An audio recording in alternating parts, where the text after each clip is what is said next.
আসসালামু আলাইকুম। ঘাটে ধীর গতিতে প্রবেশ করছে নিউ মেঘনা রানী। নিউ মেঘনা রানী জাহাজটি অনেক পুরনো একটি জাহাজ, অনেক পুরনো ইতিহাস। ইতিহাস এই জন্য বলছি, ঢাকা ঈদগাহ ফেরিঘাট চাঁদপুর হয়ে যারা ঢাকা নিয়মিত যাতায়াত করে তাদের অন্যতম আবেগের নাম এমভি নিউ মেঘনা রানী।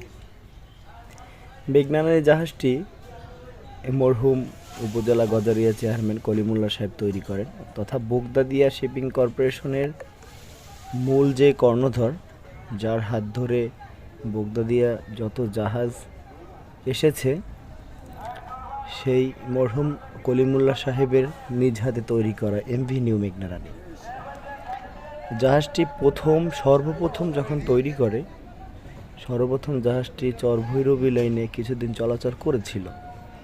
পরবর্তীতে শরীয়তপুর তথা ঈদগাহ ফেরিঘাট, আলুবাজার ঈদগাহ ফেরিঘাটে যখন লঞ্চ চলাচল শুরু হয়, সর্বপ্রথম এই নিউ মেঘনা রানী দিয়ে ঢাকা ঈদগাহ ফেরিঘাট চাঁদপুর রুটের শুরু হয়।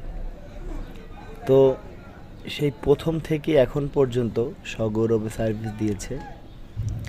জাহাজটি অনেক প্রাচীন একটি জাহাজটি অনেক কাজের দরকার আছে। বর্তমানে যে আধুনিক জাহাজের বিয়ে নিউ মেঘনা রানী বলতে গেলে কিছুই না, কিন্তু নিউ মেঘনা রানীর মানেই একটি আবেগ। নিউ মেঘনা রানী মানে একটি স্মৃতি বিজড়িত একটি নৌযান। নিউ মেঘনা রানীর অনেক ইতিহাস রয়েছে। তো এভাবেই খুঁড়িয়ে খুঁড়িয়ে চলছে।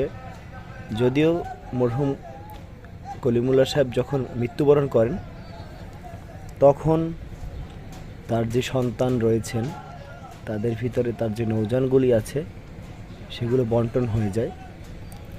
যেমন বোগদাদিয়া ৮ যে নৌযানটি, সেই নৌযানটি কলিমুল্লাহ সাহেবের ছোট সন্তান জনাব AFM হামিদুল্লাহ সুমন সে পায়। সে চরভৈরবী রুটে চলাচল করিয়েছিলেন। তারপর বোগদাদিয়া ৯ যে জাহাজটি, সেই ৯ জাহাজটি মরহুম কলিমুল্লাহ সাহেবের মেজ সন্তান মামুন সাহেব তার ভাগে পড়ে। তো সেও চরভৈরবী রুটে চালিয়েছেন। তো কলিমুল্লাহ সাহেবের বড় সন্তান সেলিম সাহেব, তাকে মেঘনা রানী দেওয়া হয়। তো সে প্রথম থেকেই মেঘনা রানী ঈদগাহ ফেরিঘাট রুটে চলাচল করে। তো কলিমুল্লাহ সাহেবের তিন ছেলেকে 3টি জাহাজে দিয়ে যান। এভাবেই তারা ব্যবসা প্রসারিত হয় ছেলেদেরও। বিশেষ করে সুমন সাহেবের কিন্তু বোগদাদিয়া ৮ দিয়েই কিন্তু তার এই জাহাজ ব্যবসা হাতে খড়ি সে পর্যায়ক্রমে বোগদাদিয়া ৭ তৈরি করেছে। ৭ চাঁদপুরের অন্যতম অত্যন্ত বিলাসবহুল একটি নৌযান, খুব জনপ্রিয় বোগদাদিয়া ৭। তারপরে সে আপনার আল্লাহর মসজিদ তথা গ্রিন ওয়াটার ৭ কিনে বোগদাদিয়া ১২ নামকরণ করেছেন।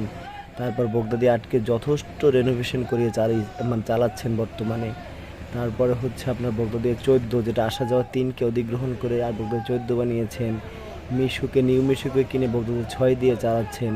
বোগদাদিয়া যেটা আগে ৭ ছিল মূলত, সেটা বর্তমান বোগদাদিয়া ৫। সে জাহাজটাও কলিমুল্লাহ সাহেব বিক্রি করে গিয়েছিলেন, সেখান থেকে এনে সে বোগদাদিয়া ৫ নাম দিয়ে চলাচল করেছেন। যেমন মামুন সাহেব বোগদাদিয়া ১৩ কিনেছেন, সাতিল আরবকে ১৩ বানিয়েছেন।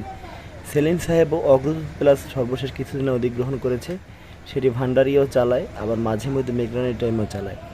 তো এভাবেই এইগুলো হচ্ছে একটি ইতিহাস। যদি আপনারা আরও জানতে চান, আরও দেখতে চান, আমার চ্যানেলে ভিডিও দেখতে হবে, লাইক করতে হবে। লাইক করলে মোটিভেট হয়, ভিডিও করার আগ্রহ বাড়ে। চ্যানেলটি সাবস্ক্রাইব করবেন। ধন্যবাদ।